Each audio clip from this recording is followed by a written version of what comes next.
Oi, pessoal, boa tarde a todos e todas. Obrigada àqueles que estão aqui presencialmente, vocês que estão acompanhando a gente pela plataforma online. A gente está aqui na apresentação anual de FRS 2024.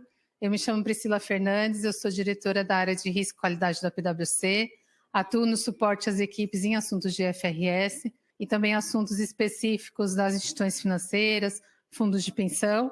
E estou aqui hoje, pela manhã, já passei alguns módulos com vocês, e agora à tarde estou aqui para apresentar quem serão os apresentadores que ficarão com vocês agora neste módulo, que é sobre temas tributários emergentes.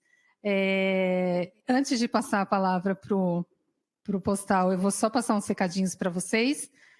O nosso evento está credenciado no CRC, então, para você ter direito à pontuação, tem que permanecer 75% do tempo conectado com a gente. Para o pessoal que está aqui no presencial, a gente tem um formulário específico para controle de presença. A gravação desse treinamento vai estar disponível no canal da PwC no YouTube. E siga a PwC aí nas redes sociais, que vocês ficam sabendo de eventos como esse e outros eventos discutindo temas tributários, temas contábeis, temas de sustentabilidade, diversidade e inclusão. Então, a gente tem diversos materiais aí, então segue a PwC aí nas redes sociais, vocês vão estar sempre atualizados em relação a esses assuntos, tá bom? E vocês podem fazer a pergunta, encaminhar para a gente vai estar ali no cantinho separando algumas, para a gente comentar ao longo da apresentação, ou para comentar no final da apresentação. Aí vocês utilizam esse campo específico, e quem está aqui no presencial, utilizar aquele QR Code, ou a gente passa o microfone na hora também, para vocês fazerem as perguntas, tá bom? E aqui eu vou passar a palavra, então, para quem vai estar com vocês no módulo da tarde, Renato Postal aqui, que vai se apresentar, tá bom? Bom treinamento para todos. Obrigado, Priscila. Boa tarde a todos e todas. Boa tarde àqueles que se encontram na apresentação online também.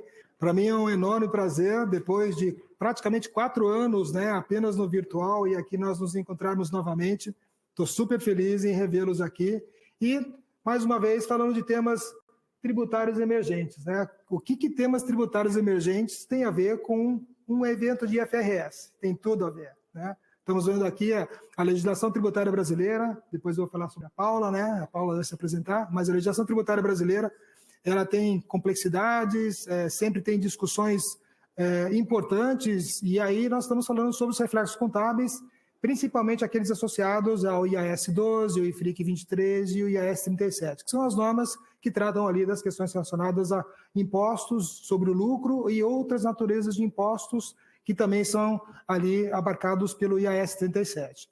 E o que é interessante aqui nós falamos, Olha, temos o STF, os tribunais superiores, eles tiveram diversos julgamentos, e nós temos 1h30. Então, nós não tínhamos tínhamos que ter o cuidado de colocar assuntos que fossem relevantes para essa audiência, para que a gente pudesse, de fato, abranger o maior número possível de interessados. Mas não deixe de acompanhar o andamento dos assuntos de natureza específica dos seus negócios, porque os aspectos tributários têm implicações contábeis bem distintas, é muito importante.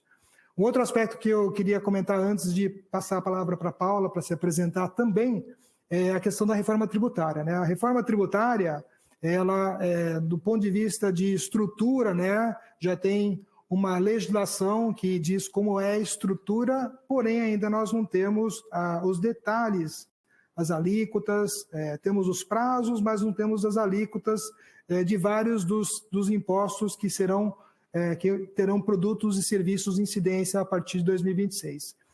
Então, do ponto de vista de avaliação contábil, nós estamos ainda naquela situação de nós não temos uma lei vigente, não temos o enacted, ou substantially elected. Então, nesse contexto, o que nós observamos?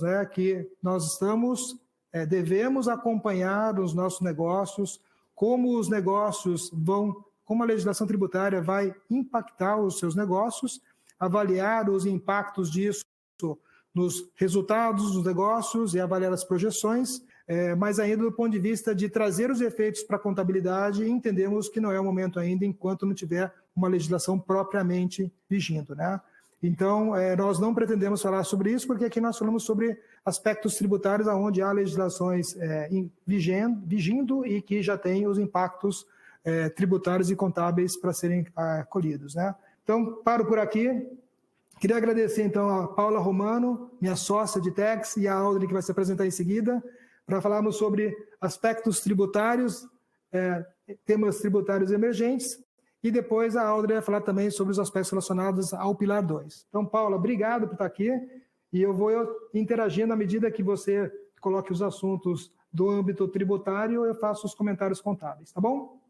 Muito obrigada, Postal. Boa tarde a todos. Boa tarde a quem nos acompanha no online também.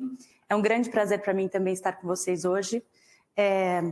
Temos muitas novidades, mas infelizmente tivemos que selecionar para poder termos um pouco mais de profundidade e termos a oportunidade também de ver as questões contábeis correlatas aos temas tributários.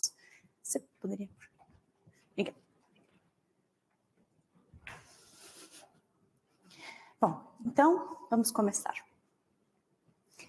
Esse primeiro tema, ele é um tema que desde há muito tempo vem sendo discutido no Brasil. E em janeiro de 2024, nós tivemos a promulgação de uma nova legislação que trouxe um tratamento diferente para o que nós chamamos de subvenções para investimento. As subvenções para investimento, historicamente, elas tinham, do ponto de vista da Receita Federal, a necessidade de que se demonstrasse uma contrapartida por parte do contribuinte para que ela pudesse ser considerada um investimento do governo numa atividade produtiva.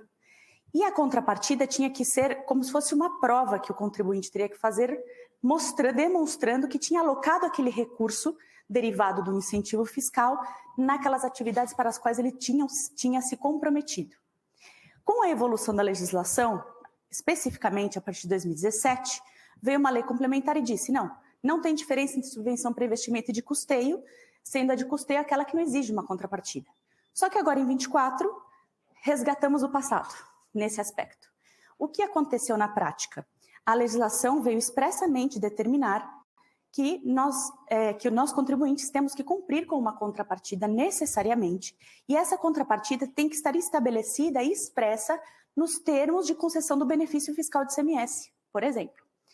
E não bastasse essa necessidade de previsão específica, para que o contribuinte eventualmente tivesse o reconhecimento de que aquele benefício fiscal poderia ser considerado como subvenção para investimento, ele teria que apresentar essa documentação como se fosse um pedido de habilitação mesmo para a Receita Federal, e ela teria 30 dias para devolver, dizendo se concorda que aquilo é uma subvenção para investimento ou não.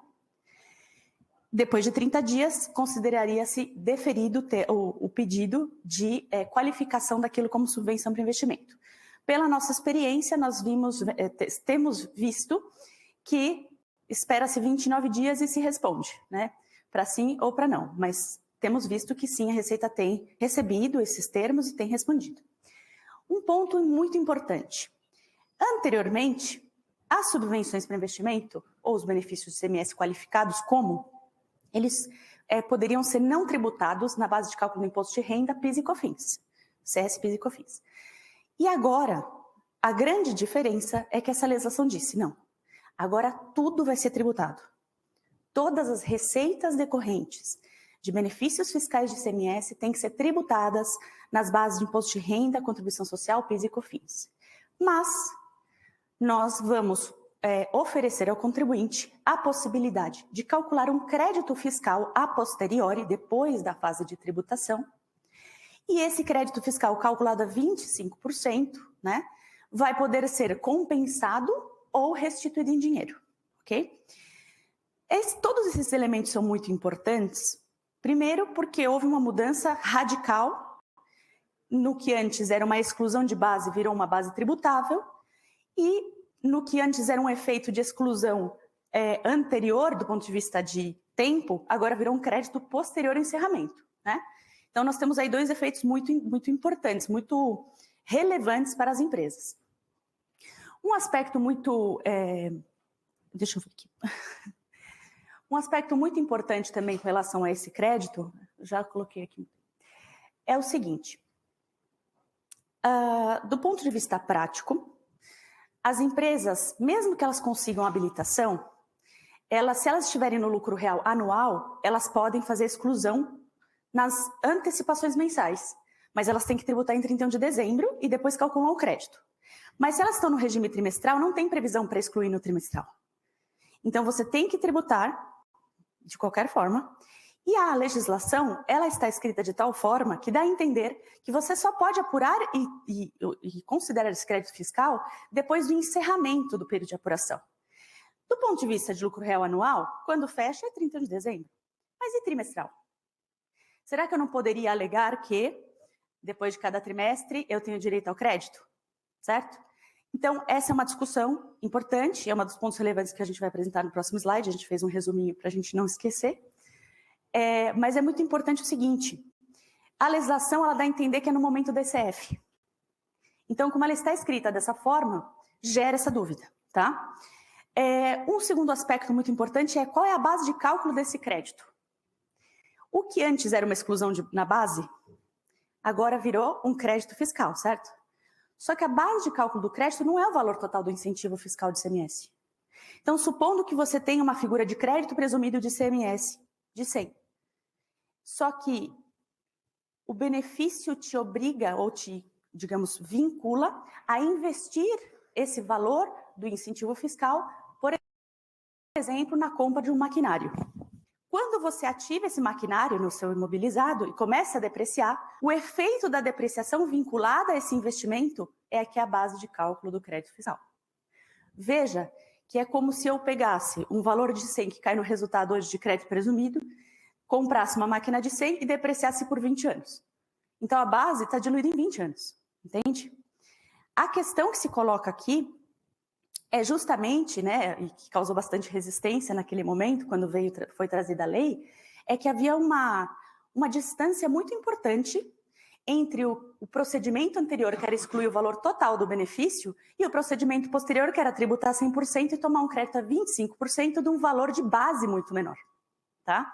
Então, de fato, isso provocou na prática digamos, como se fosse um aumento de arrecadação mesmo, né? Na prática, a gente consegue verificar isso, inclusive no portal da transparência, etc.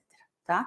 É um efeito indireto, eles não falam explicitamente, mas nós conseguimos observar isso na curva ascendente de recolhimento de imposto de renda em 2024. Ok? Então, pontos relevantes aqui do ponto de vista de tax que tem já vinculação com perguntas que podemos fazer para o postal.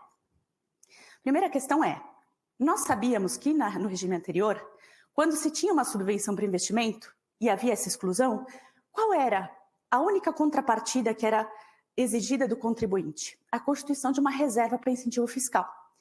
E essa constituição dessa reserva, ela partia da premissa de que você, como contribuinte, não iria distribuir isso aos seus acionistas, salvo se tributasse esse valor. Ok?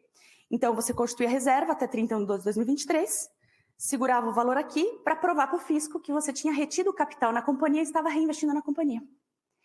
Caso você optasse por distribuir esse montante, teria que oferecer a tributação a 34%. Então, é como se fosse um efeito temporário, né? Então, eu faço a exclusão até o momento em que eu tributar, eu deixo lá a reserva, quando eu resolver distribuir, eu tributo. Aí, o que aconteceu em 2024? Não há mais exclusão, então não precisa mais constituir reserva de incentivo fiscal. Mas as reservas constituídas até 2023 continuam seguindo a regra antiga, certo? Então, se o contribuinte tiver intenção, a sociedade tiver intenção de distribuir um montante referente a essa reserva, vai tributar, porque está sob a égide da lei antiga, até 2023, ok? Ok, então, aqui tem um ponto muito relevante. Como sabemos, existem diversos tipos de incentivos fiscais de ICMS, certo? Tem créditos presumidos, créditos outorgados, reduções de base de cálculo, isenções, tem uma gama bem grande de benefícios. A questão que se coloca é a seguinte: em 2024, foi proferida uma decisão em sede de STJ, dizendo que créditos presumidos especificamente, eles não deveriam estar sujeitos à discussão do enquadramento como subvenção para investimento. Por quê? Porque do ponto de vista econômico, o crédito presumido é uma renúncia fiscal do Estado em prol de um contribuinte.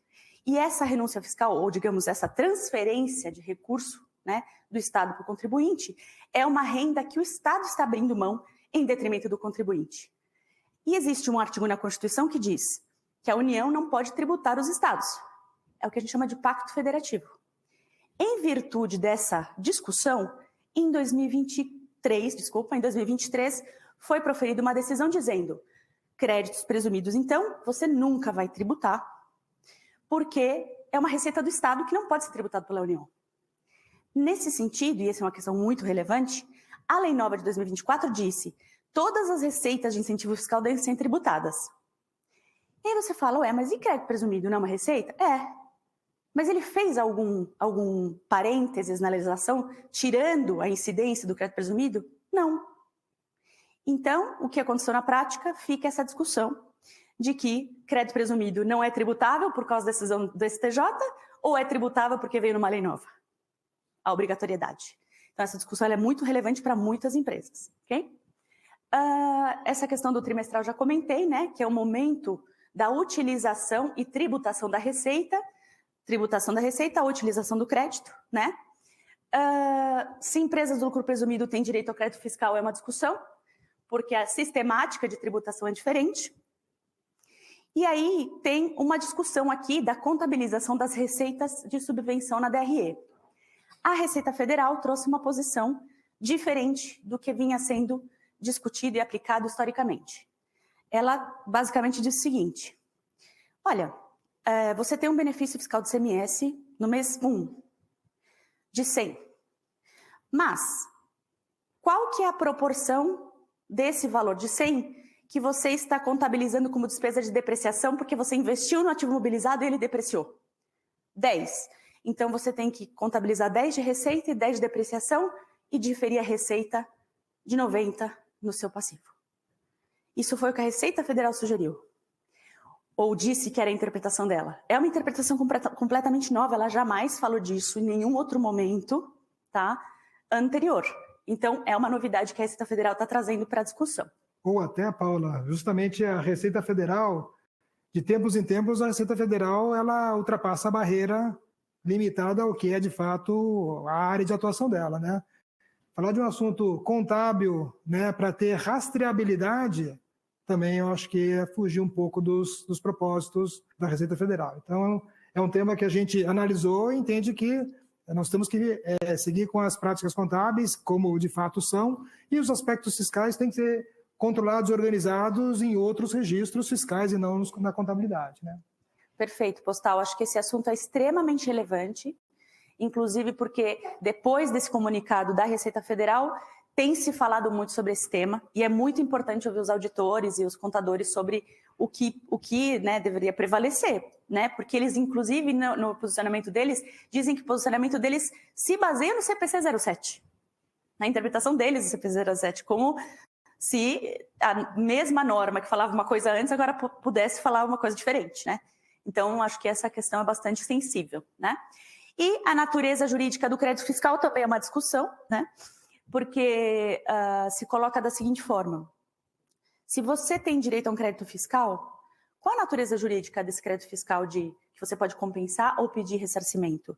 É uma natureza de imposto de renda ou tem uma natureza de subvenção? Né?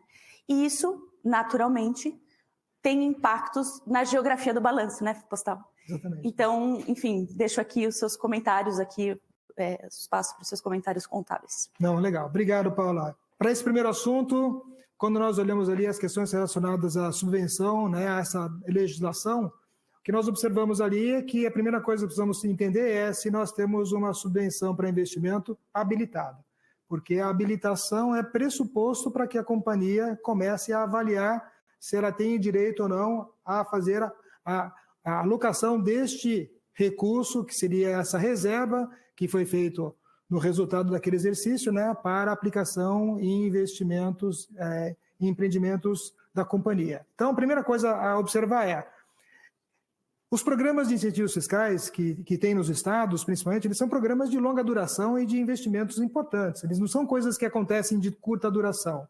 Então, uma questão que a gente tem que observar é o seguinte, este incentivo fiscal aqui está associado a qual programa?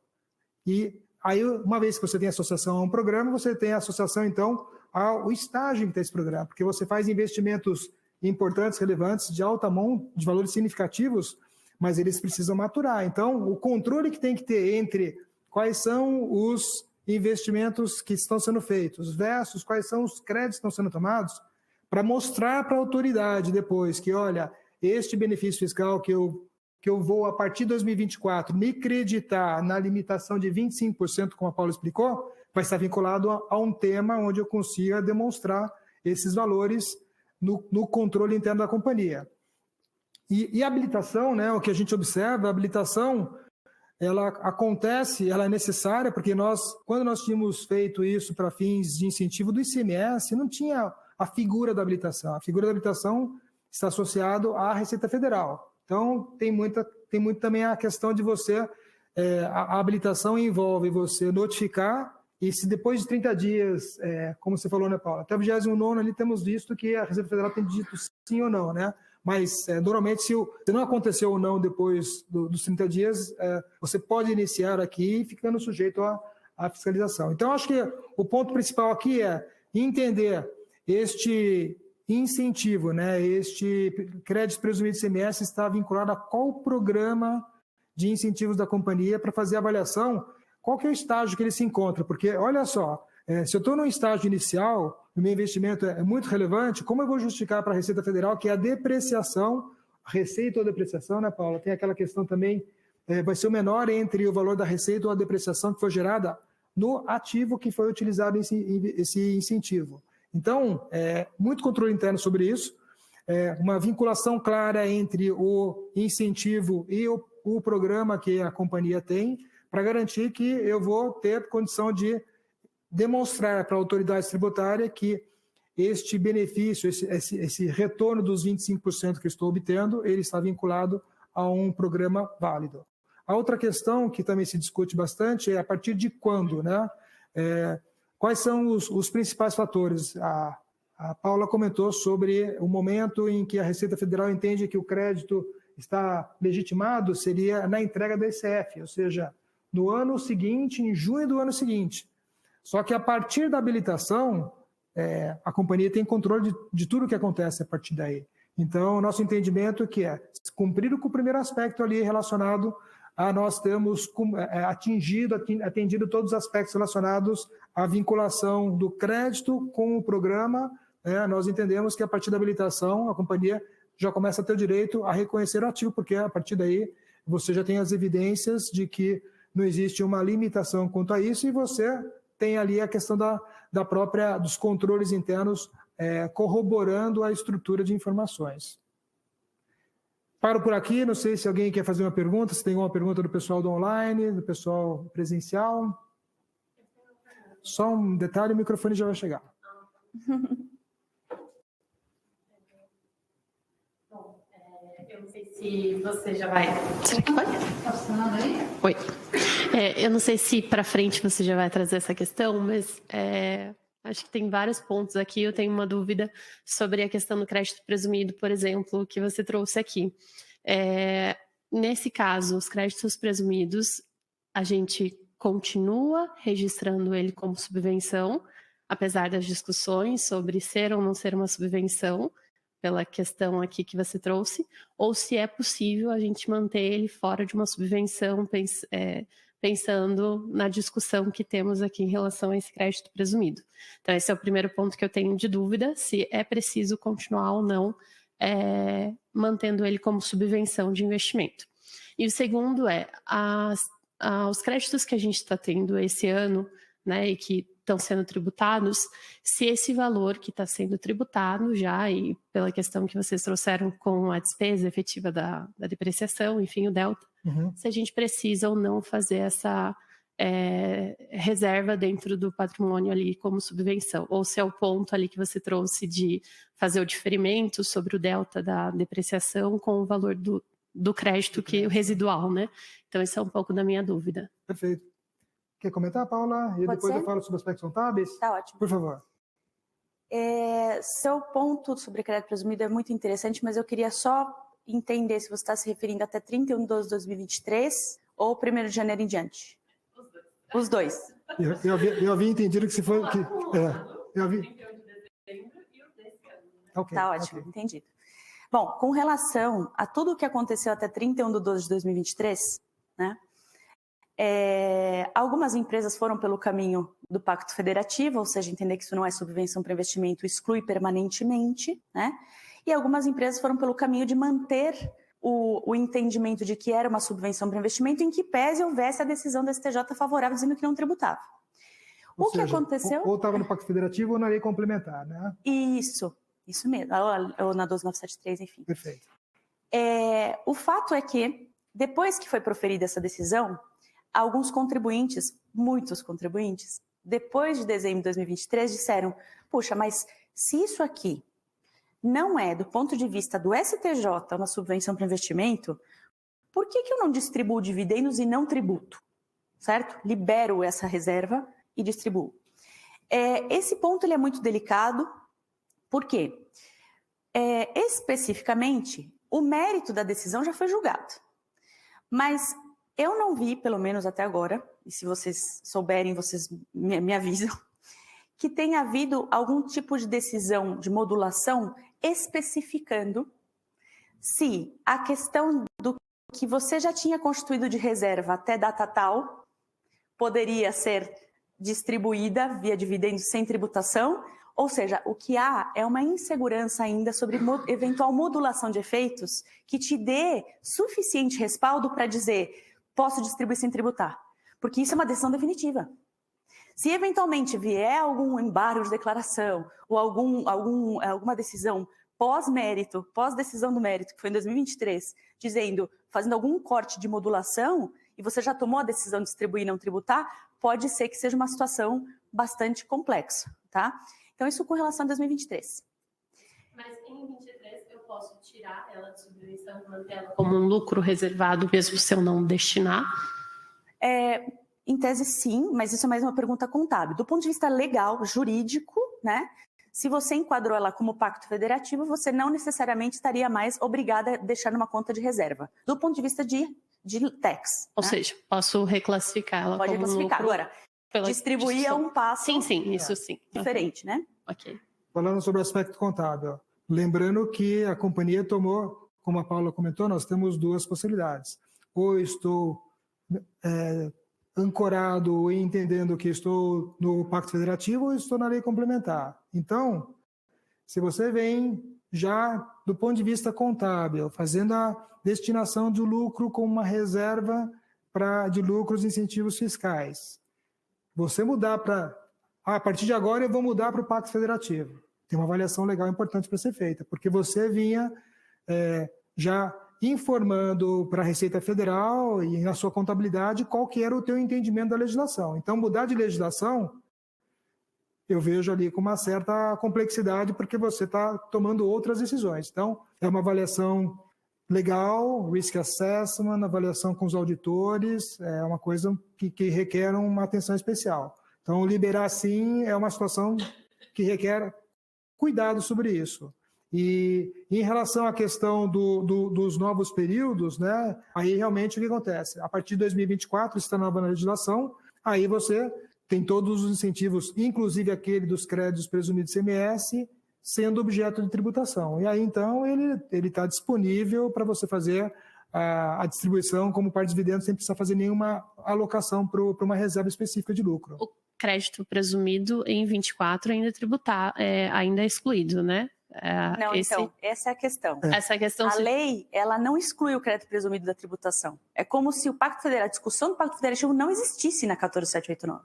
Tem um conflito entre jurisprudência e a lei. Jurisprudencial entre uma lei e o Pacto Federativo, que é constitucional, né? Exatamente. Mas a maioria das empresas vem tributando o crédito presumido em IRCS ou não? É difícil afirmar se é maioria ou não é maioria. A gente precisaria ter uma visão mais ampla do mercado. Mas o que eu posso te dizer, isso sim, com certeza, é que todas as empresas que têm crédito presumido, estão ou já fizeram fazendo análises profundas sobre o risk assessment desse tema, justamente porque são valores muito relevantes, porque se eventualmente você toma uma posição de discutir judicialmente esse tema e excluir do ponto de vista permanente, tem um risk assessment importante para ser feito aqui, que tem reflexos na contabilidade, mas não só isso. Tem a questão adicional de que toda vez que você toma uma posição específica jurisprudencial, é muito conflitante com, eventualmente, você, em paralelo, pedir habilitação do crédito presumido para que ele seja considerado subvenção para investimento na lei nova, para você poder ter o crédito caso sua ação não dê certo. Então, existe aqui uma discussão de qual procedimento aplicar. Então, isso sim, algumas empresas estão excluindo o crédito presumido com base numa liminar, por exemplo, mas entraram com pedido de habilitação na Receita Federal, porque caso elas percam, elas vão ter o direito de pagar tudo isso, mas com um crédito fiscal de 25% no futuro, para diminuir a penalidade. Então, tem toda uma estratégia para lidar com essa discussão, tá? Que é uma estratégia jurídica, técnica, etc., e que pode ter impactos muito relevantes para fins contábeis. Ou seja, não tenha dúvida que são temas que requerem uma discussão profunda, estratégias legais sobre como... Porque, no final do dia, nós estamos falando de lei, né? Afinal de contas, tem uma lei em 2024... Para você desrespeitar uma lei, você precisa estar muito bem, respeitar, ou para você poder contestar uma lei, você precisa estar bem embasado do ponto de vista legal. E aí, buscar a avaliação legal sobre tudo isso, tomar uma decisão, compartilhar, buscar legal opinion com risk assessment, né? Porque pensa o seguinte, aí a gente pode afirmar com razoável certeza, a autoridade, o fisco vai lá fiscalizar, o que ele vai fazer? Autuar se você não tributou. Ele vai autuar. E aí, então, você precisa ter a avaliação de uma legal opinion com risk assessment, tipo, olha, quais são os argumentos que eu vou utilizar para me defender? E a partir daí, com esses argumentos, nós temos que avaliar qual que vocês, né, a companhia tem que avaliar qual que é a profundidade, qual que é a ordem de importância disso ter em relação a sucesso ou não, né, numa decisão como essa, porque é uma confrontação de lei. De fato, quando você olha assim, o panorama geral, existe ali um conflito muito claro entre Pacto Federativo e essa nova legislação. Isso é fato. Então, tem muita discussão sobre isso. Daí é importante a gente trazer assunto para essa audiência aqui, porque são coisas que, quando você fala assim, a maioria, né, nós vemos situações diversas. Tá? A gente vê situação diversa, tem empresas, a depender das estratégias tributárias, cada uma adota uma posição. Mas sempre buscar legal opinion e, principalmente, também estar alinhado com seus auditores. Mas há vários clientes que estão tributando tudo, tá? Independentemente da discussão do Pacto Federativo que está correndo em paralelo no Judiciário. E o ponto do que é subvenção de fato, que não entra a questão do crédito presumido, ainda precisa ser mantido como uma subvenção reserva no PL? Ou temos a discussão ali de receita diferida no passivo pelo Delta? A partir de 2024, nós temos um tratamento, nós temos uma abordagem fiscal e contábil até 31 de dezembro de 2023, e em 2024 a gente tem uma outra abordagem. Porque aí acontece, aquelas receitas, os ganhos relacionados aos créditos presumidos, eles passam a ser tributados.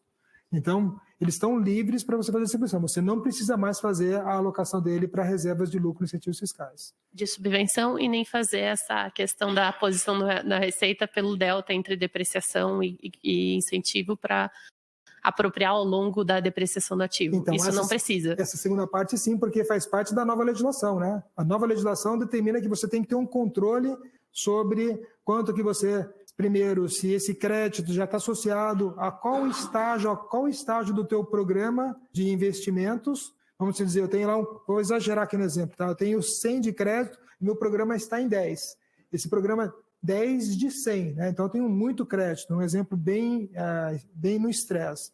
Você viu o seguinte, olha, eu tenho que, esse investimento ele tem que ser construído, ele tem que ser operacionalizado, vai ter que ter receita sobre isso para depois eu começar a fazer a avaliação. Então, para este crédito, eu não posso utilizá-lo os 25% já no primeiro ano. Porque, na verdade, o que acontece? Aquela vinculação de ele ser... e aqui estou estressando, tá? Estou numa situação bem estresse mesmo, testando os limites.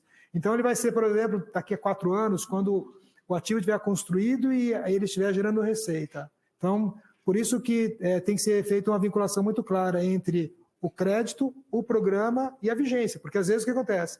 Nós estamos aqui em 2024, eu tenho um programa que já está... Ele é de 10 anos, eu estou no meu 10º ano, né? Ou no meu 9º ano. Então, o que acontece? Eu tenho... Não é as receitas futuras, então está dentro do programa. E você tem que também ter a certeza de qual que é o limite do programa. Entendi. Então, você tem que avaliar o que está vinculado para entender o residual, se está, enfim, para fazer o diferimento, se for o caso, né? E Isso não precisa mesmo. Constituir uma reserva de subvenção. Isso mesmo. Tá bom. E muito controle interno para garantir que você tem todas as evidências para fins contábeis, para fins fiscais e contábeis nesse assunto. Beleza. Legal. Podemos seguir, então? Vamos para o próximo assunto, Paula? Vamos. Bom, juros sobre capital próprio. É um tema bastante relevante, sofreu alteração também. Então, só fazendo uma pequena linha do tempo, né? Nós tivemos a 9249/95, que estabeleceu essa forma de remuneração, né, através da TJLP, sobre o patrimônio líquido das entidades, certo? Em 2014, veio a 12973, determinou especificamente quais eram as rúbricas do patrimônio líquido que poderiam ser consideradas como base de cálculo para fins de aplicação da TJLP, que era a taxa de rentabilização, e para o cálculo do JCP. Note que aqui não tem ajuste de avaliação patrimonial. Notem, né? Mas também ninguém fez uma ressalva sobre necessariamente haver a necessidade de você excluir reserva de incentivo fiscal. Está aqui dentro desse bolo, tá? Isso é muito relevante. Em 2017, a instrução normativa apenas regulamentou o que a lei já dispunha. Só que agora em 23, finalzinho de 23, essa 14789, que é a mesma legislação maravilhosa da subvenção, que falou para tributar todo mundo, falou o seguinte, olha, eu vou te tributar 100% na subvenção, mas olha, se você quiser deduzir juros sobre capital próprio da sua base de lucro real, vou diminuir sua base da despesa de JCP, tá bom? Então, na prática, né, o que aconteceu é que veio uma instrução normativa, a 2201, e alterou a 1700, que era de 2017, para dizer basicamente o seguinte, a base de cálculo foi alterada. Mas em que sentido? Primeira alteração, que foi, para mim, a mais relevante, num primeiro momento. Não entra mais a conta de reserva para incentivo fiscal na base de cálculo da TJLP. Então, todo mundo foi lá, por conta das decisões da CTJ, etc., as legislações específicas, excluiu um monte de subvenções para investimento, um monte de incentivos fiscais da base do imposto de renda. Constituiu as reservas de incentivo fiscal até 31 de 2023. Aí, em 24, falou, nossa, estou com um PL ótimo para calcular a JCP. Vem essa lei e fala, não pode calcular sobre reserva de incentivo fiscal para fins de juros sobre capital próprio. Então, para mim, isso foi o primeiro golpe, né? Mas, além disso, trouxeram outras disposições aqui. E essas daqui também são importantes. Se diz que não serão consideradas as variações positivas no patrimônio líquido decorrente de atos societários entre partes dependentes. Isso aqui é um tema bem espinhoso, tá? Já adianto para vocês que, inclusive, os advogados de societário e de tributário ainda estão tentando entender quais são as hipóteses aonde esse elemento aqui acontece. Existem algumas hipóteses que já estão sendo aventadas, estudadas, mas o enquadramento na prática está sendo um pouco mais complexo do que a gente gostaria. Então, quer dizer, uma coisa que era para ser positiva, né? A gente, ou seja, que se você tiver variação positiva, você não pode incluir, mas variação positiva decorrente de uma operação de ato societário entre parte independente que não envolva efetivo ingresso de ativo à pessoa jurídica. Então, é uma hipótese bem conceitual, né? Segundo ponto, que deverão ser considerados tudo aquilo que reduz o patrimônio líquido, tá? Só para trazer um exemplo, para não ficar no etéreo, né? Aqui nós temos a situação Às vezes você tem empresas que se reorganizam societariamente, né? E aí então cria uma terceira empresa, as duas fazem um aumento de capital a valor justo. E aí o que acontece? Tem as trocas de participação societária e aparece algum resultado a valor justo contabilizado no patrimônio líquido. É um dos exemplos que pode ser considerado na leitura aqui do que seria este acréscimo positivo. E então é que você não pode considerar. Então, se tiver uma notícia boa, você não considera, tá bom? E aqui, o que deve ser considerado? Efeitos de redução do patrimônio líquido você tem que considerar.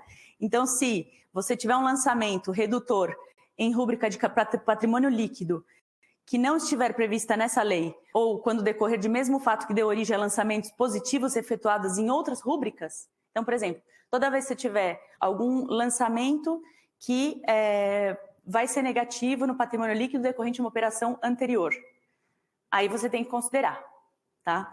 Então, e aí o último item é que você tem que considerar valores negativos registrados na conta de ajuste de avaliação patrimonial. Mas a conta de ajuste de avaliação patrimonial não era, na legislação, especificamente excluída da base do impacto no patrimônio líquido para fins de cálculo JCP? Sim, só que agora eles falaram, se for negativo, aí você considera para reduzir. Se for positivo, aí não. Entendeu? Então, eu acho que é bastante relevante. Todas essas alterações eu entendo que são muito relevantes para fins de cálculo de juros sobre capital próprio, né?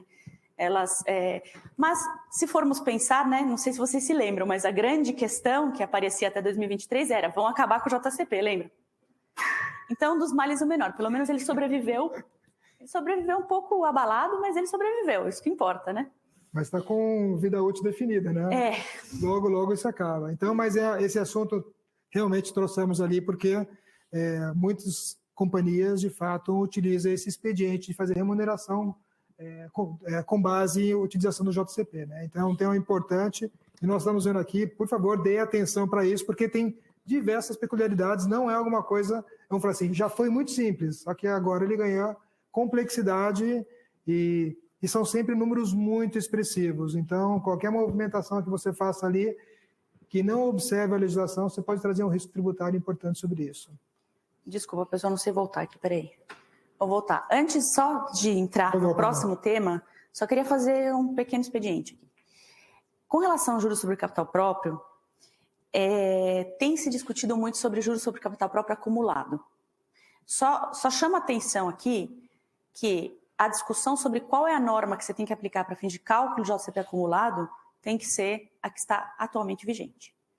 Ou seja, então tem que ser avaliada essa discussão, entende? Então, se você for calcular JCP para anos anteriores que não 2024 em diante, considerar esse outro período, você tem que sempre fazer a leitura utilizando a legislação atualmente vigente. E aí existe uma discussão jurídica, porque nem todos os doutrinadores concordam, de que, poxa, mas naquela época a lei que vigia tinha outra base. Então, é muito importante que isso seja analisado quando esse tipo de possibilidade for aventada, se eventualmente for aventada. Tá bom? Perfeito. ICMS nas transferências, um tema super tranquilo, né? Não aconteceu nada nesse tema, nada. Só isso daqui tudo. Bom, então, desde 88, eu vou contar a história. Não, tô brincando. Aqui a gente tem, obviamente, a competência da tributação estadual, Distrito Federal instituindo o ICMS na Constituição. Veio uma súmula em 96 dizendo que não é fato gerador do ICMS o que a gente chama de transferência de mercadoria entre estabelecimentos do mesmo contribuinte. Então, aqui só lembrando, fazendo aqui um background importante. Diferentemente do PIS/COFINS, o ICMS incide em transações no momento da saída da mercadoria de um estabelecimento para outro estabelecimento. E aí, muito importante o seguinte, não importa se são do mesmo contribuinte ou não. Cada estabelecimento ele é visto como se fosse uma unidade fiscal individual. Então, sempre tem créditos nas entradas e tributação nas saídas. E aí, a legislação, neste momento aqui na Constituição de 88, ela deu digamos, o suporte para dizer, olha, tem que tributar todas as operações. Todas as operações significa todas as operações entre qualquer estabelecimento. Não necessariamente estava clara essa discussão sobre se era entre estabelecimentos da mesma pessoa jurídica ou entre pessoas jurídicas distintas. E aí, desde então, em 96, diz que não constitui fato gerador de ICMS, né, a transferência entre estabelecimentos da mesma pessoa jurídica. Por quê? Você tem a circulação física da mercadoria, mas não entre contribuintes diferentes. Aí, Lei Candir de 96, a famosa Lei Candir, diz, olha, a autonomia dos estabelecimentos diz que eu tenho que ter incidência nas transferências entre estabelecimentos do mesmo titular. Veio lá um recurso, um RESP, em 2010, que virou um tema repetitivo, ou seja, com efeito para todos os contribuintes em sede de STJ, dizendo que não constitui fato gerador de ICMS o mesmo assunto. Tá tranquilo, né, gente? Assim, o pessoal tá bem decidido. Aí, em 2020, o STF disse, não incide também e vale para todo mundo. Tá bom, agora que o STF falou, eu vou acreditar. E aí veio o ADC 49 e disse, é isso mesmo, concordo com o STF. Tá bom, mas não era do outro jeito antes? O que eu vou fazer com todos os créditos que eu acumulei? Deixa eu ver se eu entendi. A mercadoria vai entrar no estabelecimento A, vai me dar crédito. Só que quando ela for sair para o B, não vai ter débito. Aí ela vai entrar no A sem o débito? Como é que eu tomo esse crédito? Está no outro estabelecimento. Gente, essa é a discussão, né? Então, começou a gerar um burburinho muito grande no mercado para saber como é que ia fazer para controlar e transferir os créditos das operações de entrada de pessoa jurídica que não era você mesmo, né? E aí veio, em 2023, no ADC 49 em abril de 2023, diz o seguinte, ó, veio um embargo sobre modulação de efeitos, dizendo que esse ADC 49, que é não tributação das transferências de mercadorias entre estabelecimentos do mesmo contribuinte, teria efeitos a partir de 2024, que os estados teriam que regulamentar até dezembro de 2023 o que seria feito, então, com relação aos créditos, né? E que haveria garantia dos créditos. Aí, o que os estados fizeram? Nada. Alguns fizeram, outros não. A maioria não fez. Então, os contribuintes entraram em 24 sem regra específica. Tinha uma orientação, uma garantia de que não tributaria, por decisão, por ADC, etc., mas ficavam muito inseguros de não tributar, porque não sabiam como ia fazer, do ponto de vista operacional, para transferir o crédito para o próximo estabelecimento. Então, vários contribuintes continuaram tributando, mesmo com toda essa recomendação jurídica, todo esse arcabouço. E aí, o que aconteceu na prática? Vieram essas legislações todas, né? E aí, só para passar alguns pontos específicos com relação ao que aconteceu, com relação à transferência de crédito, uma legislação falou, é obrigatório transferir o crédito. Como é que você vai fazer? Ah, depois eu explico. Convênio falou, é obrigatório. E o outro convênio falou, depende. Se você quiser, transfere. Gente, sobre o mesmo assunto, um em 23, 23, 24. O último, então, é depende? Tá fácil, né? Aí, falou o seguinte, tá bom, mas então qual é o crédito que eu vou... Então, vou transferir. Qual? A transferência do crédito ICMS ou equiparação às saídas tributadas? Equiparação às saídas tributadas? Tá, então eu vou fazer uma ficção jurídica de que a minha saída é tributada para eu poder justificar que eu transfiro o crédito de um estabelecimento para outro, ok? Entendi. E aí, o convênio de 2024 falou a mesma coisa, só que disse que a opção será anual e é irretratável para o ano inteiro. Então, mas o período de apuração do semestre não é mensal? Por que anual, né? Enfim, tem muitas discussões aqui, né? Base de cálculo do crédito. O crédito ser transferido é o da entrada ou é o da ficção jurídica da saída? Olha só, vou dar um exemplo para vocês. Vocês compram 100 na mercadoria, 100. Desses 100, 20 é ICMS na entrada. Ficou lá no seu livro fiscal 20. Quando você foi dar a saída, por alguma razão específica, em vez de você sair com 100, mesma quantidade, você saiu a 110. Então, seu débito vai ser calculado sobre 110. E a ficção jurídica, então, deveria ser sobre 110 para transferir o crédito ou sobre o 100, que foi o que entrou? Tá? São muitas perguntas. E aí, aí se viu essa situação, aí o convênio tentou ajudar. Falou, ó, pega a entrada mais recente. O custo da mercadoria produzida, incluindo mão de obra, ou custo de produção de mercadoria não industrializada, incluindo mão de obra. Tá bom. E aí o convênio de 2024 disse, não, pega o valor médio da entrada. Então, enfim, é um tema em evolução, tá? O recado que eu quero trazer para todos é, este tema é um tema em evolução. Se alguém do tributário de vocês estiver preocupado com esse assunto, entenda e dê um abraço. Porque realmente é um desafio muito grande trabalhar nessa área. Limites para a transferência do crédito, enfim, aqui todos falaram a mesma coisa, graças a Deus. E a questão dos benefícios fiscais eu acho muito importante, né? Porque eles falam basicamente o seguinte, vai haver uma equiparação à saída tributada com vistas a anular eventuais impactos. Então, de novo, você tem que fazer uma ficção de quanto vai ser a sua saída para você poder discutir e aplicar, por exemplo, um benefício fiscal de crédito presumido que é calculado sobre a saída. Mesmo que não tenha débito. Entende? Então, realmente, os tributaristas são muito guerreiros e nós temos que ajudar, entendeu? Porque não está fácil.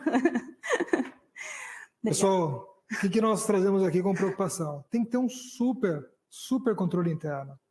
Nós temos que fazer aqui, primeiro, definir em qual cenário vocês vão operar. Porque nós estamos vendo aqui que nós temos situações de você definir um pressuposto no começo e utilizá-lo por todo o ano, e nós temos que depois ter coerência e consistência em relação a tudo isso. Então, brincadeiras à parte, eu acho que nós temos um tema individual importante nas companhias. Movimentação de créditos e débitos de impostos de ICMS são sempre relevantes e nós não temos um controle apropriado sobre isso, uma base, uma fonte de preocupações para que a gente consiga justificar para o fisco qual foi o critério que nós adotamos e por que adotamos esse critério. Então, ele tem muito menos contábil aqui, porque tem definições do ponto de vista fiscal sobre como que a companhia pretende, qual decisão que ela vai tomar, evidenciar bem isso e, principalmente, estruturar controles internos para garantir que você tenha condição de fazer o controle entre crédito de saída e entrada, se você vai trazê-lo ele no contexto de valores originais ou valores atualizados, majorados, né, por conta dos valores. Então, a preocupação aqui ela é muito mais, não tem um aspecto contábil, mas sim um aspecto de controles internos. E o que a gente tem observado é que é um tema que envolve RP, envolve mexer em sistemas. E aí você começa a trabalhar com outro rol de pessoas que não necessariamente está sobre a gestão ali do pessoal da Controladoria de Finanças. Tem que colocar o pessoal que envolve o pessoal da tecnologia. É esse o pano de fundo, esse é o cenário que a gente tem que trabalhar. Isso a partir de quando? 1º de janeiro de 2024, não é isso? Exatamente. E a boa notícia é que acaba em 2032. Desculpa, não era boa notícia. Reforma tributária. Com a reforma tributária isso deixa de existir. Gradualmente, mas em definitivo só em 2032. Até a próxima legislação, né? Até a 25, né, Paula? 2025. Não, vamos aguardar cenas dos próximos capítulos, porque esse tema está bastante Agora, situações como essa, Paula, essas legislações têm uma enorme falta de clareza. Existe está se prevendo algum alinhamento? Como que o contribuinte tem que se organizar aí? É só controles internos mesmo, tem que trabalhar, ou ela tem alguma opção de, sei lá, buscar a expectativa de que realmente traga em algum momento mais claridade para tudo isso? Existem alguns, digamos, órgãos que tentam concentrar a interpretação para fins de todos os estados do Brasil, por exemplo, CONFAS, né? Então, em tese, o que seria o ideal seria que houvesse um consenso pelo CONFAS aplicável a todos os estados para definir um critério específico. Mas isso ainda não apareceu dessa forma, né? Trazendo uma só vertente, né? Uma só forma de seguir. Então, acho que é um processo em evolução, mas além dos controles internos, Postal, eu queria só trazer aqui uma recomendação específica, porque a depender do posicionamento técnico que se adote, você vai gerar mais créditos de ICMS ou gerar mais débitos. Sim. E isso sim afeta diretamente as demonstrações financeiras do ponto de vista de mensuração, de risco, etc. Então, toda e qualquer decisão relacionada a qual normativo utilizar é uma decisão de risco, né? E tem que estar sujeita também a todos esses procedimentos de avaliação de risco, de probabilidade de discussões futuras, etc. Né? tá bom? Muito obrigada, pessoal. Obrigado, Paula. Muito bom. Estamos encerrando uma parte, vamos entrar agora com a parte Pilar 2, com a Audrey, né? Eu queria ver se tinha alguma pergunta. Depois nós temos as perguntas da audiência, né? Nós vamos trabalhar em seguida. Eu queria ouvi-los antes de começar o próximo capítulo ali, ok?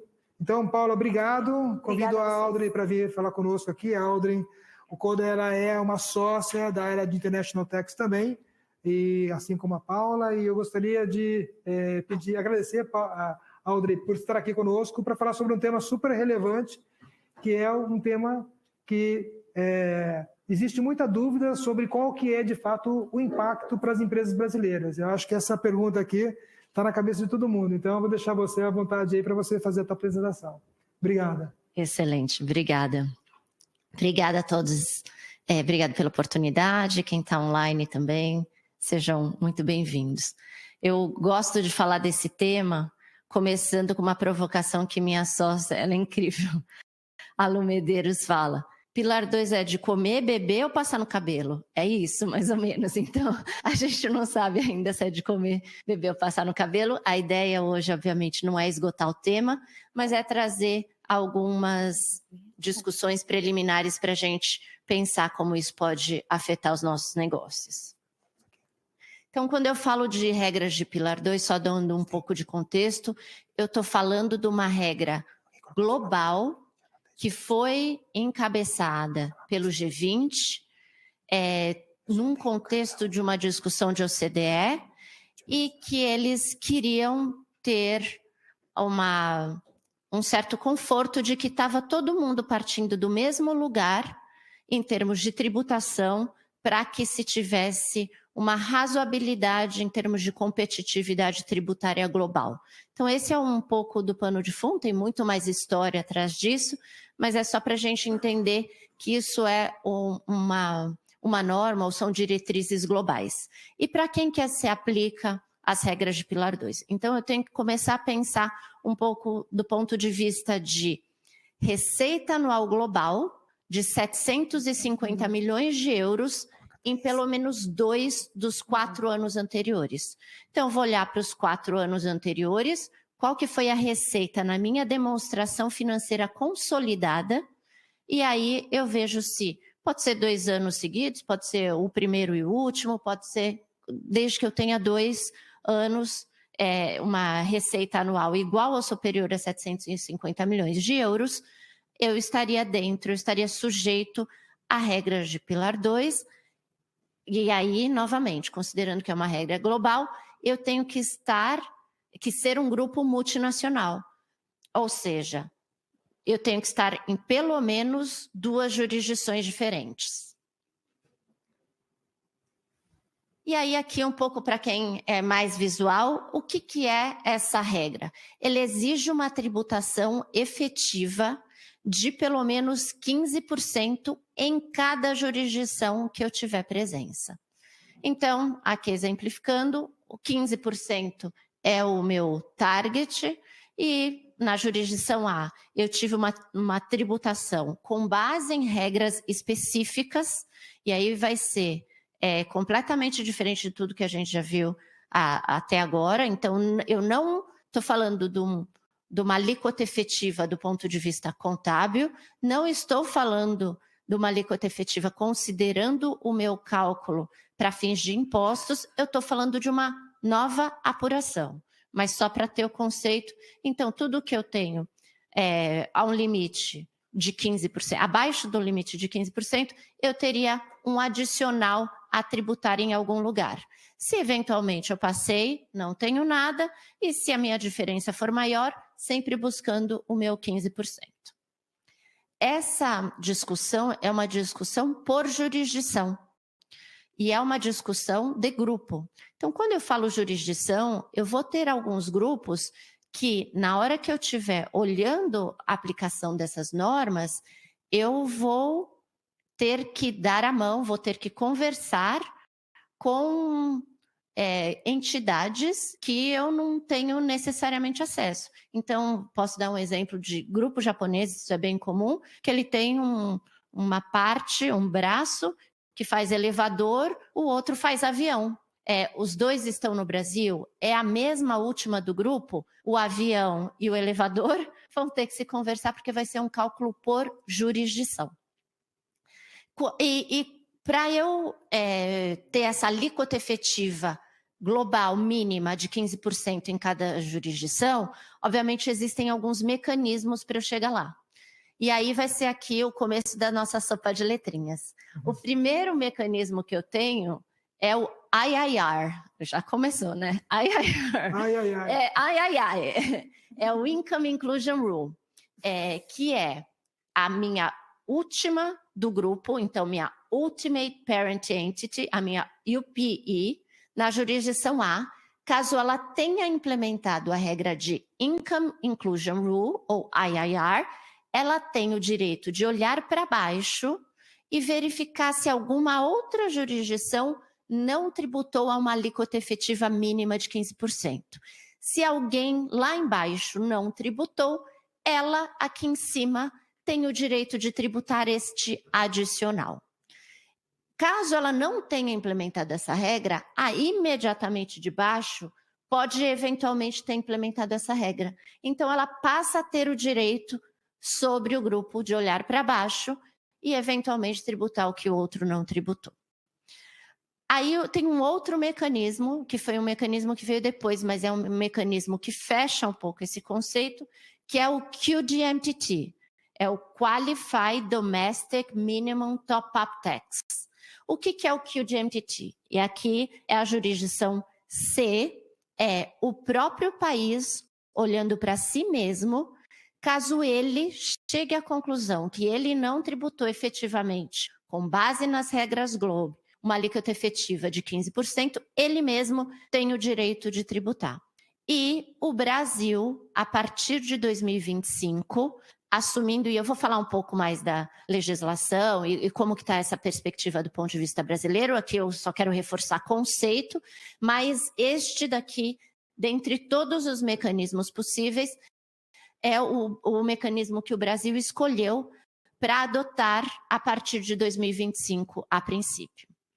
Então, é o Brasil, no nosso exemplo, olhando para o Brasil e, eventualmente, tributando o que eu não tributei a uma alíquota efetiva mínima de 15%. E aí, uma pergunta óbvia é, ninguém no Brasil vai precisar tributar, porque nossa tributação é 34%. Não exatamente, é 34% nominal.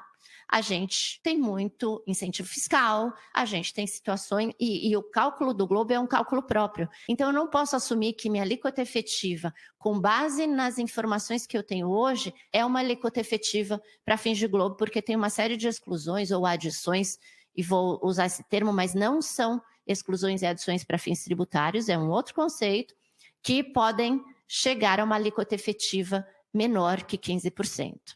Então, independentemente de se chegar ou não, a gente precisa calcular para saber se a gente chega ou não. E aí tem um terceiro mecanismo, que é a jurisdição D, ou seja, uma jurisdição que é irmã ou filha, ela pode olhar para o lado ou olhar para cima e, eventualmente, tributar o quem do lado ou quem de cima não tributou uma alíquota efetiva mínima de 15%. Esse é o TPR, ou Under Tax Profit Rule. Qual que é a polêmica aqui? Aqui, obviamente, como vocês devem imaginar, vai gerar um monte de discussões do ponto de vista de soberania, do ponto de vista de constitucionalidade, porque qualquer ingerência que eu tenho sobre uma entidade irmã, como que eu tenho acesso às informações da minha última do grupo para considerar que ela fez uma tributação efetiva de 15%, eu normalmente não tenho acesso a essas informações de forma tão livre. Mas é assim que o sistema foi desenhado. E no final das contas, vamos pensar o seguinte, se todo mundo implementar aqui o GMTT, ninguém tem direito ao Income Inclusion Rule ao UTPR. Ou seja, se cada país, olhando para si mesmo, tiver uma alíquota efetiva mínima de 15% com base nas regras Globe, ninguém de cima vai poder tributar e ninguém do lado vai tributar. Então, essa é meio que a sistemática e por isso, talvez, que o Brasil tenha começado com o Income Inclusion, com o QDMTT. aqui um pouco do panorama de como que está essa discussão. Eu não falei que era uma discussão global? É uma discussão global, então como que a gente está num panorama global? A gente tem aqui, sobretudo, a Europa puxando essa discussão. Então, a partir de 2024, Europa já tem, a maioria dos países, na verdade, porque como que funciona o sistema da Europa? Eles têm diretivas que eles dão os guidelines, mas cada um dos países tem que implementar isso localmente. A maioria dos países já implementou, mas tem, entre os grandes aí, a gente tem Espanha, que está prestes a implementar, mas ainda não tinha implementado. Portugal também aderiu tardiamente, inclusive foram objeto de contestação no contexto de União Europeia, mas o fato é que essa discussão para 2024 já está em vigor para grupos em que eu tenho Europa, especialmente quem é acionista, aquela UPI ou IPI na Europa, que ela tem o direito já de olhar para baixo e ver se eventualmente alguém não tributou, Europa poderia nesse momento tributar. Então, na Europa, como que está a implementação das regras? Eu tenho a implementação das regras de Income Inclusion Rule, eu olhando para baixo, e QGMTT, eu olhando para mim mesma, Europa olhando para si mesma. As regras de UTPR, ou seja, se eu tiver Europa no grupo, ela poderia olhar para o lado ou para cima, seria a partir de 2025, e existem alguns casos que tem safe harbors, que mesmo ela olhando para cima, olhando para o lado, ela não atingiria esses resultados a partir de 2025. Então tem que ser, primeira mensagem aqui talvez seja, precisa ser feita uma análise do ponto de vista de grupo, como que está essa situação. E a gente estava até conversando ontem rapidamente sobre esses temas, e aí a Paulinha trouxe uma questão, falou, Audrey, relembra o pessoal que, ainda que Brasil seja a partir de 2025, eu tive clientes que a de cima, que deveria estar olhando para isso, não estava olhando para isso. Então, enfim, apesar de parecer um pouco óbvio, acho que vale, se vocês tiverem grupos multinacionais com a controladora em Europa ou alguma outra jurisdição que não tenha ainda perguntado para vocês ou feito essa provocação a respeito de regras de Pilar 2, valeria talvez a provocação. Perfeito, Audrey, acho que é isso mesmo, né? Nós vemos o Brasil, né? Nós temos diversas companhias ali que são controladas de empresas europeias e nós, como auditores, fazemos essa provocação, mas às vezes a gente vê as companhias, de fato, ainda tentando entender quais são as regulações que ela tem que cumprir. Então, a provocação é super pertinente, nós temos que olhar isso, porque no final, e aí a Adriana vai falar um pouco sobre a legislação brasileira, que ainda está em sede de medida provisória, né? Mas nós estamos aqui já no momento em que o ano está acabando, né? Os nossos serviços sociais, a grande maioria das companhias é 31/12, né? Se a provocação não aconteceu ainda, esta é uma mensagem importante para a gente trazer o tema junto com o grupo, né? Para que a gente tenha certeza de que, principalmente as empresas que a Audrey comentou, né? Você tendo incentivos e determinadas... Você fala assim, pô, tem incentivos, mas eu dificilmente vou reduzir aos 15%. Mas tem diversos segmentos onde a apuração do imposto efetivo é abaixo de 15%. Exato. E independentemente de eu ter um adicional a pagar, eu tenho uma questão de compliance. Então, alguma coisa eu tenho que fazer já nesse momento. E tem a questão que nós vamos alertar o grupo, mas nós não vamos pagar o imposto no Brasil. Nesse momento, exatamente. Esse é um ponto importante, porque, na verdade, nossa legislação ainda não nos obriga a fazer isso. Mas a gente tem que alertar o grupo que nós somos uma operação cujo imposto pago é abaixo de 15% e que o grupo seria fazer avaliação isso do ponto de vista de grupo e olhar, complementar o pagamento do imposto na matriz. Exatamente, perfeito. E aí só Complementando aqui, então, o que eu tenho? Eu tenho, sobretudo, a Europa puxando a carroça, eu tenho um pouco de Ásia, e no contexto de Ásia e Pacífico, eu tenho o Japão, eu tenho Coreia do Sul, com regras já implementadas a partir de 24 também, e eu tenho o Canadá. Dos grandes players, quem ainda não está no jogo? China e Estados Unidos, que são bastante relevantes, eles ainda não implementaram, já estão atentos ao tema, discutindo o tema, mas não tem legislação. E Brasil, aqui, apesar de ser medida provisória, como a gente sabe, medida provisória ela tem efeito a partir do momento da sua publicação, tendo que ser depois confirmada num prazo de 160 mais 60, e ela foi prorrogada, inclusive ontem ou hoje, por mais 60 dias. E aí vai ter o recesso também nesse período, então eles teriam, a princípio, até março para votar esse tema. Mas então a gente tem um pouco desse panorama. E na América Latina, Brasil está puxando esse tema em América Latina. E aí, falando mais especificamente de Brasil. Então, o que a gente tem do ponto de vista brasileiro? A gente tem potencialmente uma regra de QGMTT, eu olhando para mim mesma, vendo se eu não tributei e podendo tributar adicionalmente no Brasil a partir de 2025. Então, eu começaria com o meu número de 2025, se eu efetivamente tiver um adicional a pagar, eu teria que pagar esse adicional em 2026 a princípio, mas já considerando os números de 25.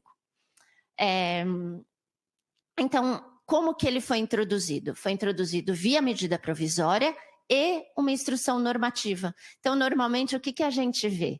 A gente vê que, quando vem uma lei, a instrução normativa, às vezes, demora um pouquinho para vir. Neste caso, já estava tudo armado. Veio a medida provisória, no mesmo dia veio a instrução normativa. E aí, um primeiro questionamento é um questionamento de ordem legal, falar, poxa, a medida provisória é o presidente fazendo uma legislação, até por isso que ela precisa ser confirmada. E qual que é um contexto que o presidente pode publicar alguma coisa ou propor uma legislação, né? O executivo, mais especificamente, na figura do presidente. Em situações de relevância e urgência. Qual que é a relevância e urgência de um assunto que vem sendo discutido desde 2021? Esse assunto de Pilar 2 é um assunto que globalmente já vem sendo discutido há bastante tempo. E aí, então, nosso primeiro questionamento foi, poxa, não é via medida provisória um instrumento adequado para isso. E aí, a Receita Federal, em paralelo, propôs, na verdade, o Legislativo propôs um projeto de lei nos mesmos termos. O que isso quer dizer? Quer dizer, que eles querem levar o assunto para frente, e quer dizer, dois, caso eventualmente seja questionado a legalidade do instrumento, ele já tem o projeto de lei proposto para continuar a discussão. Mas, a princípio, essa discussão está seguindo via medida provisória mesmo. Então, a gente tem uma medida provisória que foi... Como que a gente implementa o QGMTT no Brasil?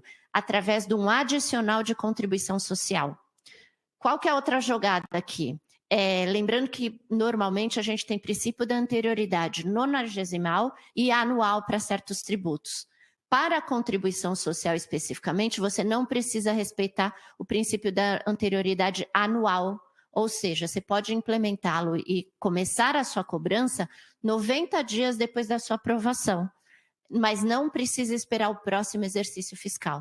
Então, talvez, esse é o nosso entendimento, de que espertamente tenha sido via contribuição social, um adicional de contribuição social.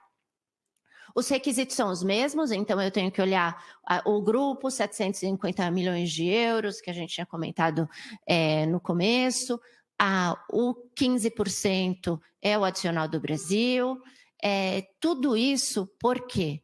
Porque é muito importante que como é uma regra global, que a gente esteja dentro do sistema. Então, muita da discussão de Pilar 2, vocês vão ouvir o termo qualificado. Então, você tem o Qualified Domestic Minimum Top-Up Tax, que é o QGMTT, você tem uma demonstração financeira consolidada, qualificada para você fazer esse teste, você tem uma declaração a país qualificada para você fazer um teste simplificado, um cálculo simplificado. O fisco brasileiro teve essa preocupação. Então, na verdade, a nossa regra é quase uma cópia da regra global, porque a gente tem a preocupação de ser um Domestic Minimum Top-Up Tax qualificado, porque se eventualmente não for qualificado, eu deixo de dar o crédito no outro país, porque pensa o seguinte, qual que era a nossa lógica antes, né? Se todo mundo implementar um QGMTT, não sobra nada para ninguém tributar, mas se ele não for qualificado, você tem o risco de tributar naquele país e o outro país não vai te dar o crédito, porque ele vai falar, não, isso não é qualificado para mim. Então, o Brasil teve essa preocupação e a nossa norma reflete muito a norma internacional. E a gente tem regra simplificadora e regra de transição. Então, o cálculo em si é um cálculo bastante complexo, mas existem normas de safe harbor que podem facilitar ou o cálculo, ou às vezes você sequer precisa apresentar um compliance mais robusto. Não, eu ia comentar a medida provisória, né? Essa discussão de medida provisória, nós já tivemos algumas situações onde a medida provisória, depois, ela não se tornou lei, né? A medida provisória, como a Audrey trouxe, fato, né? Hoje nós temos, equivale à lei enquanto ela vigia. Então, olha a situação que nós nos encontramos e precisamos fazer uma reflexão disso em 31/12, quando nós estamos na situação de ser uma companhia que está com um imposto de renda menor do que 15%. Nós temos que fazer uma avaliação legal se nós não temos que trazer algum passivo para a companhia relacionado ao complemento dos 15%, levando em consideração que é uma medida provisória e que depois nós temos que avaliar quanto a ela se tornar ou não lei. Então, nesse período de 90 dias, é como se lei fosse. Esse aspecto tem que ser observado se nós tivermos a situação de ter uma das nossas companhias, né, que por jurisdição, como a Audrey bem trouxe, né, fazer uma avaliação de todo mundo, que tem uma complexidade enorme, porque às vezes você tem empresas de grupo, mas elas são super segmentadas, com gestões distintas, e você, vamos falar assim, você tem pouca interação, poucos detalhes sobre as demais empresas do grupo. Você é focado na estrutura de reporte e não necessariamente representando ali uma gestão conjunta dos negócios. Então, esse é outro ponto importante. Obrigado, Audrey. Não sei se a gente tem perguntas da audiência, perguntas online. Tem sim, tem perguntas sim. Tem a pergunta para você, então eu já faço aqui, que você já está de pé, depois eu peço para a Paula me ajudar nas demais aqui. Tem outras. Vamos lá. Então, para você, Audrey, esclarecer um pouco mais. Essa questão dos 15%, né? Esse delta deve chegar em 15% para a empresa, isto é do ponto de vista de cálculo, ou isso também traz o efeito contábil? Eu acho que a gente já explorou um pouco isso, talvez quando nós falamos um pouco sobre a legislação, como nós comentamos, a Audrey fez a referência de que é uma legislação hoje cujo valor tem que ser calculado no grupo, mas existe agora no Brasil uma medida provisória que busca trazer esse efeito no Brasil para que não tenha evasão de pagamento de imposto, né? Ou seja, o imposto, por que eu vou pagar uma diferença de alíquota de imposto lá fora, na Europa, quando na verdade eu estou deixando de ter renda, de ter tributação aqui no Brasil, né? Então, acho que, se eu entendi bem a pergunta, né, este delta, até chegar aos 15%, vai para o governo do país ou ele vai para o governo brasileiro? Então, a Audrey aqui esclareceu que ele vai para o governo do Brasil, levando em consideração essa questão da medida provisória. Exato. E talvez só fazer um corte em relação ao tempo. Então, 2024, eu tenho o Income Inclusion Rule e o QGMTT em países da Europa. Então, vamos supor que a Europa está aqui em cima. Neste momento, se eventualmente eu não recolher no Brasil, não, né? Porque eu não tenho QGMTT no Brasil ainda. Mas se eventualmente eu cheguei numa alíquota efetiva menor que 15% no Brasil, neste primeiro momento a Europa poderia recolher este adicional. A partir de 2025, assumindo que a medida provisória esteja em vigor, o Brasil teria o direito de tributar o que eventualmente não chegou a essa alíquota mínima de 15%, só que a tributação efetiva aconteceria em 2026 para fins brasileiros, porque ele vai olhar 2025 e tributar em 2026. Mas no grupo, você já tem eventualmente efeitos a partir de 2024. Por isso que precisa ser feita uma análise do ponto de vista de grupo já agora, ainda que eventualmente você não tenha obrigatoriedade de fazer nenhum recolhimento no Brasil por conta da legislação aqui estar em vigor, assumindo de novo que a medida provisória seja aprovada a partir de 2025. Aldrey, tem uma super pertinente para você aqui. Que medo, vamos lá. Lucro presumido, né? Podemos concluir que o Pilar 2 pode trazer impactos, alterações, quaisquer implicações na apuração do imposto do lucro presumido? Vamos lá, vamos separar as questões.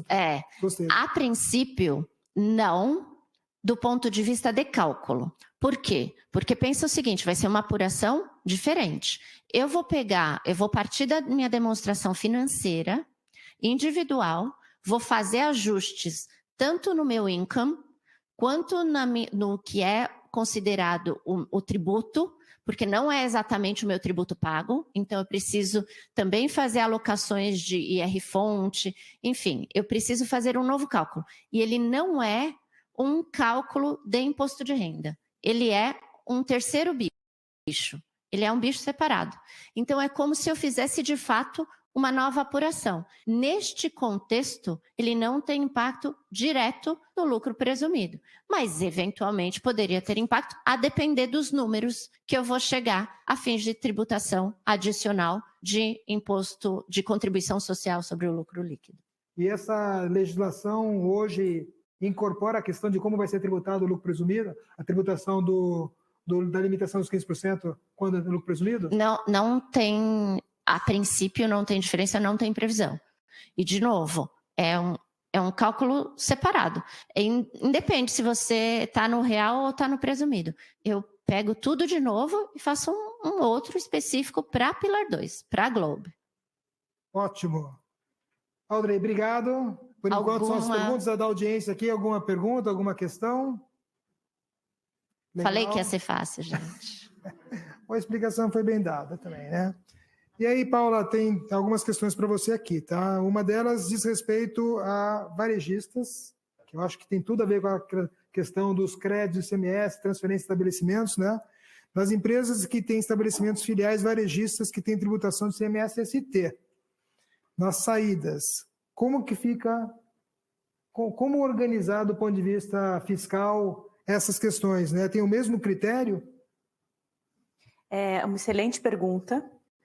E eu acho que para que isso ficasse mais claro, a legislação teria que evoluir um pouco ainda.